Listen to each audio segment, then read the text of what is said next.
Hello everyone, welcome back to the channel on another episode of reviews. I'm Shakir.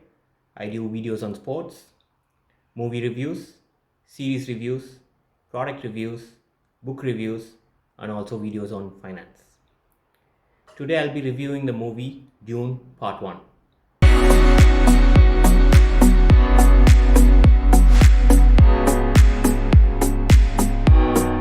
The movie is based on the 1965 science fiction novel of the same name by Robert Hubert.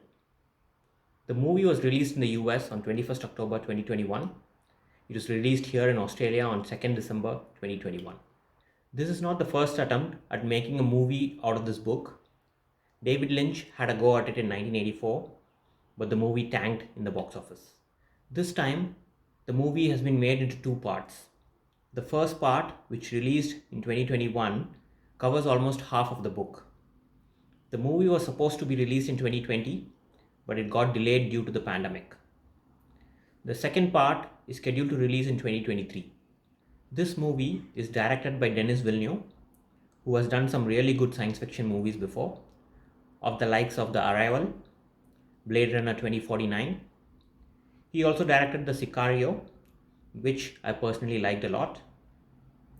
Going by the theme of his previous movies, you can know one thing for sure, that the movie will be slow paced, but it will end with a big bang. The movie is written by three people: Denis Villeneuve, who's also the director of the movie; John Swyftx, who's known for writing The Darkest Hour, Prometheus, and Passengers, all really good sci-fi movies. The third is Eric Roth, whose notable works are The Forrest Gump, The Insider, Ali, Munich, The Curious Case of Benjamin Button. All really good movies. The casting of the movie is brilliant as well.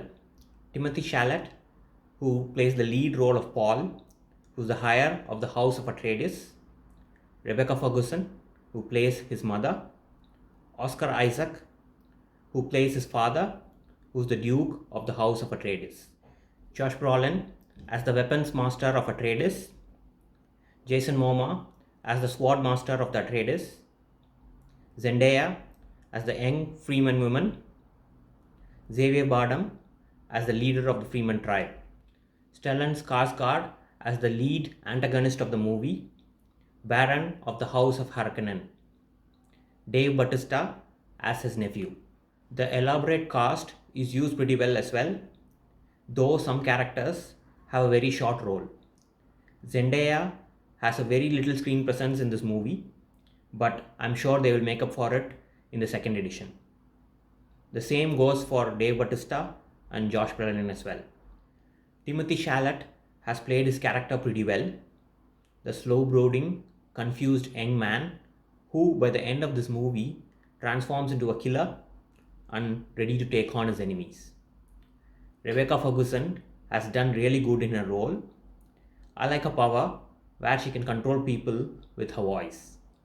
Jason Momoa has made his presence felt, even though his screen time is less than 15 minutes. But Stellan Skarsgård has done a really good role as the Baron of House Harkonnen. Hans Zimmer has done the original score for this movie, and it is quite stunning. It takes you on a journey on many an occasion. He's already won few awards for it and has also been nominated for quite a few. Greg Fraser is the cinematographer of this movie. His notable works are Killing Them Softly, Zero Dark 30. The way he's made the camera work wonders makes a great difference to the movie. He has done a really good job. The entire special effects team has worked on multiple big projects, and it clearly shows in the way they have portrayed the different planets in a very futuristic way. Coming to the movie, beware of the spoilers.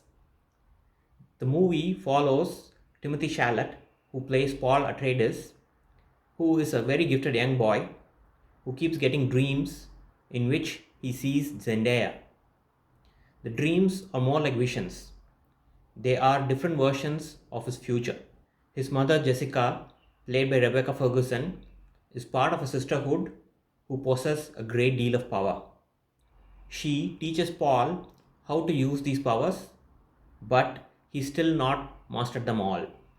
The film is set in the year 10,191. There are several planets ruled by several houses. They are all under the Emperor Saddam. Spice can be harvested in planet Arrakis, and it's more like a currency during that time. The interstellar travel is possible only due to spice. House Harkonnen has been in control of Arrakis and has been harvesting spice in that planet for quite some time. Freemen are the actual inhabitants of the planet Arrakis, and they don't like the Harkonnens as they harvest the spice from their planet and they don't treat them well as well. And in many cases, the Harkonnens hunt down the freemen. The Emperor, along with Harkonnen, let House Atreides take control of Arrakis. And what happens after that is what this movie is about. There are some action sequences which get a heightened experience due to the background score. One interesting concept in this movie is the shield which the fighters use and how some weapons are used to penetrate the shield. Another interesting thing is the worm. It shows up in the desert of Arrakis to disrupt the spice harvesting. Some worms are estimated to be 400 meters long. By the end of part 1, you see an interesting thing on how the worms navigate the desert. The book has so much breadth and depth that it could have easily been made into a trilogy. Villeneuve has done a decent job as covering as much as possible from the book. Like any of his movies, this movie is no different. It's slow, it's intense, and it's really gripping. And it's also long. The movie has been done really well. The build up to the second part is good.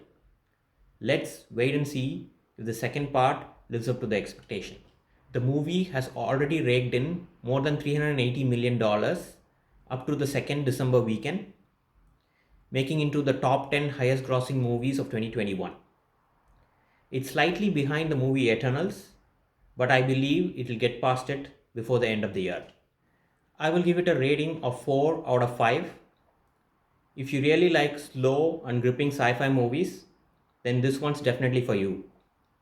If you don't enjoy sci-fi movies, maybe you will still want to check it out because of the amazing background score and really good special effects. That is all for today. Hope you all enjoyed the video. Let me know your thoughts in the comments. Please like and subscribe to the channel. Please check out our food and travel blog. The link is in the description below. Also check out the links below for some freebies and rewards for the sites and services that I use. Alright everyone, hope you all have a great week. I'll see you all soon. Ciao.